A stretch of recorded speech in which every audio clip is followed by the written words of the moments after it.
नमस्कार दोस्तों, आप सभी का मेरे चैनल पर स्वागत है। आज मैं आपको गौतम बुद्ध से जुड़े अनसुने रहस्य और उनके जीवन से जुड़ी कुछ घटनाओं के बारे में आपको बताऊंगा। उससे पहले दोस्तों, यदि आप मेरे चैनल पर पहली बार आए हैं तो चैनल को सब्सक्राइब कीजिए। दोस्तों, गौतम बुद्ध का जन्म 563 ईसा पूर्व में साक्य गणराज्य की तत्कालीन राजधानी कपिलवस्तु के निकट लुम्बिनी में हुआ था, जो वर्तमान में नेपाल में है। लुम्बिनी वन नेपाल के तराई क्षेत्र में कपिलवस्तु और देवदह के बीच नौतनवा स्टेशन से 8 मील दूर पश्चिम में रुक्मिणदेही नामक स्थान के पास है। कपिलवस्तु की महारानी महामाया देवी के अपने नेहर देवदह जाते हुए रास्ते में प्रसव पीड़ा हुई और वहीं उन्होंने एक बालक को जन्म दिया। उस बालक का नाम सिद्धार्थ रखा गया। इस बालक का जन्म गौतम गोत्र में जन्म लेने के कारण इनका नाम गौतम पड़ा। क्षत्रिय राजा शुद्धोदन उनके पिता का नाम था। परंपरागत कथा के अनुसार दोस्तों, सिद्धार्थ की माता का उनके जन्म के 7वें दिन बाद ही निधन हो गया। उनका लालन पालन पोषण उनकी मौसी और शुद्धोदन की दूसरी रानी महाप्रजापति गौतमी ने किया था। इनका नाम सिद्धार्थ पड़ा, जिसका अर्थ है वह जो सिद्धि प्राप्ति के लिए जन्मा हो। जन्म समारोह के दौरान साधु दृष्टा आसित ने अपने पहाड़ के निवास से घोषणा की कि यह बच्चा एक महान राजा बनेगा या तो एक महान पवित्र पथ प्रदर्शक बनेगा।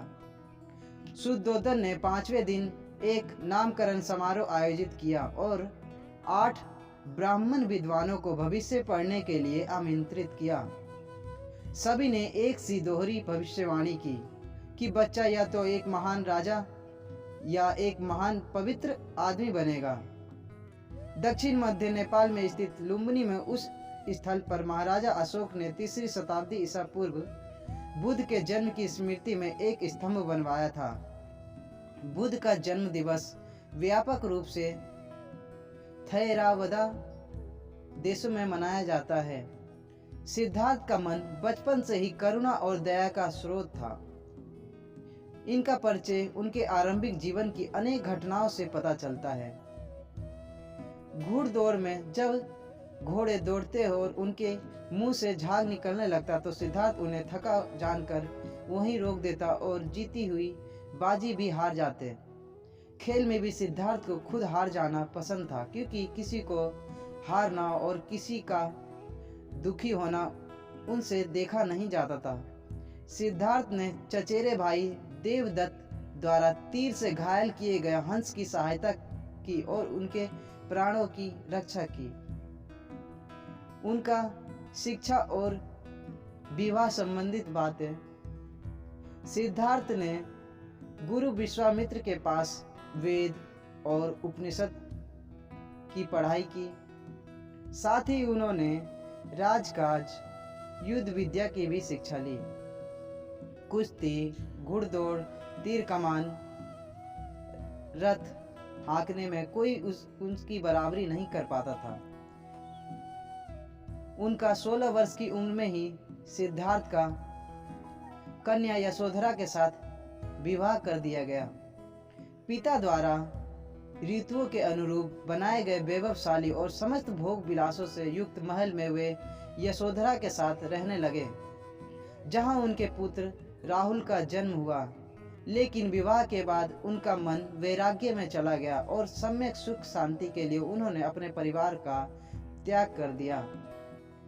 राजा शुद्धोदन ने सिद्धार्थ के लिए भोग विलास का भरपूर प्रबंध कर दिया था, किंतु 3 ऋतुओं के लायक 3 सुंदर महल बनवा दिए। पर दोस्तों, वहां पर नाच गान और मनोरंजन की सारी सामग्रियां जुटा दी गई। दास दासी उनकी सेवा में रख दिए गए, पर ये सब चीजें सिद्धार्थ को संसार में बांध कर नहीं रख सकी। आपको दोस्तों बता दें कि बसंत ऋतु में एक दिन जब सिद्धार्थ बगीचे की सैर पर निकले, उन्होंने देखा कि सड़क पर एक बूढ़ा आदमी दिखाई दिया उन्हें। उनके दांत टूटे हुए थे, बाल पके हुए थे, शरीर टेढ़ा हो गया था। हाथ में लाठी पकड़े धीरे धीरे कांपता हुआ वह सड़क पर चल रहा था।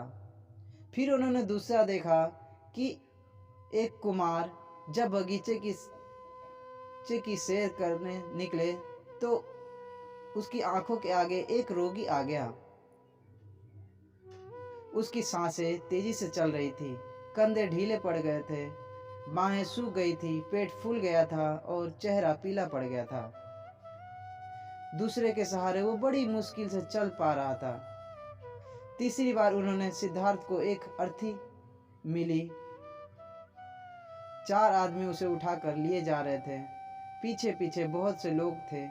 कोई रो रहा था, कोई छाती पीट रहा था, कोई अपने बाल नोच रहा था। इन दृश्यों ने सिद्धार्थ को बहुत ही विचलित कर दिया। उनके मन में अंदर ही अंदर प्रश्न उठना खड़ा हो गया।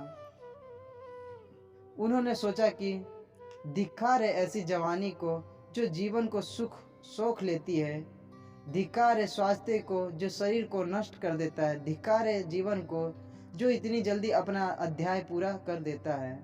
क्या बुढ़ापा, बीमारी और मौत सदा इसी तरह होती रहेगी? दोस्तों, जब सिद्धार्थ चौथी बार बगीचे की सैर करने के लिए निकले तो उन्होंने एक सन्यासी को देखा जो संसार की सारी भावनाओं और कामनाओं से मुक्त प्रसन्नचित्त सन्यासी ने सिद्धार्थ को आकर्षित किया।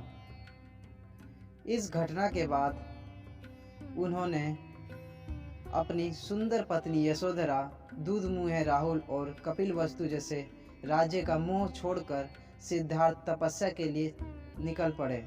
अलार्म कलाम और उद्धक रामपुत्र के पास पहुँचे। उनसे उन्होंने योग साधना सीखी, समाधि लगाना सीखा, पर उससे उन्हें संतोष नहीं हुआ। फिर वह उरुवेला पहुँचे और वहाँ पर उन्होंने तरह तरह से तपस्या करना शुरू किया। सिद्धार्थ ने पहले तो केवल तिल चावल खाकर तपस्या शुरू की, बाद में कोई भी आहार लेना बंद कर दिया। शरीर सूख कर कांटा हो गया। 6 साल बीत गए तपस्या करते करते। सिद्धार्थ की तपस्या सफल नहीं हुई। शांति हेतु बुद्ध का मध्यम मार्ग। एक दिन कुछ स्त्रियां किसी नगर से लौटती हुई वहां से निकली जहां सिद्धार्थ तपस्या कर रहे थे।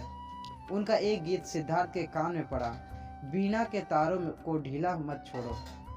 ढीला छोड़ देने से उनका सुरीला स्वर नहीं निकलेगा, पर तारों को इतना कसो भी मत कि वे टूट जाए।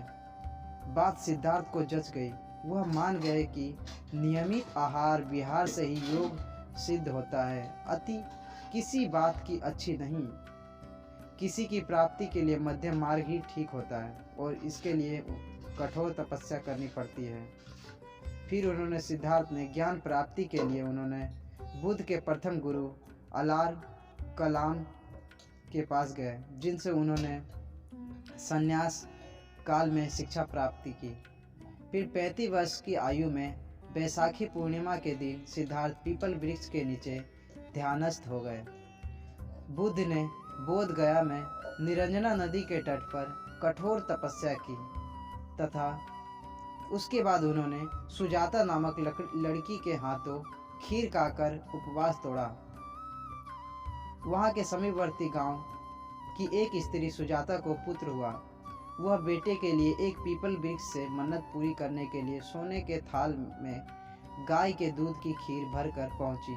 सिद्धार्थ वहां बैठा ध्यान कर रहा था। उसे लगा कि वृक्ष देवता ही मानव पूजा लेने के लिए शरीर धरकर बैठे हैं। सुजाता ने बड़े आदर से सिद्धार्थ को खीर भेंट की और कहा, जैसे मेरी मनोकामना पूरी हुई उसी तरह आपकी भी हो। उसी रात को ध्यान लगाने पर सिद्धार्थ की साधना सफल हुई। उसे सच्चा बोध हुआ। तभी से सिद्धार्थ बुद्ध कहलाए। सिद्धार्थ ने जिस पीपल वृक्ष के नीचे सिद्धार्थ को बुद्ध मिला वह बोधि वृक्ष कहलाया और यह स्थान वर्तमान में गया के समीपवर्ती बोध गया में है। और गौतम बुद्ध 80 वर्ष की उम्र तक अपने धर्म का संस्कृत के बजाय उस समय की सीधी सरल लोक भाषा पाली में प्रचार करते रहे। दोस्तों, उनके सीधे सरल धर्म की लोकप्रियता तेजी से बढ़ने लगी। आपको बता दें कि दोस्तों, 4 सप्ताह तक बोधि वृक्ष के नीचे रहकर धर्म चिंतन करने के बाद बुद्ध धर्म का उपदेश करने निकल पड़े। आषाढ़ की पूर्णिमा को वे काशी के पास मृगदाब, जो वर्तमान में सारनाथ में है, वहां पहुंचे। वहीं पर उन्होंने सर्वप्रथम धर्मोपदेश दिया और प्रथम 5 मित्रों को अपना अनुयायी बनाया और फिर उन्हें धर्म प्रचार करने के लिए भेज दिया। प्रजापति गौतमी को सर्वप्रथम बौद्ध संघ में प्रवेश मिला।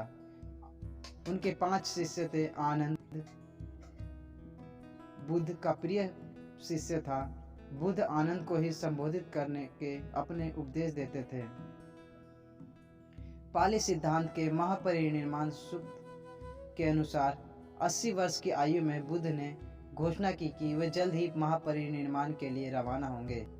दोस्तों, बुद्ध ने अपना आखिरी भोजन, जिसे उन्होंने कुंडा नामक एक लोहार से एक भेंट के रूप में प्राप्त किया था, ग्रहण किया, जिसके कारण वे गंभीर रूप से बीमार पड़ गए।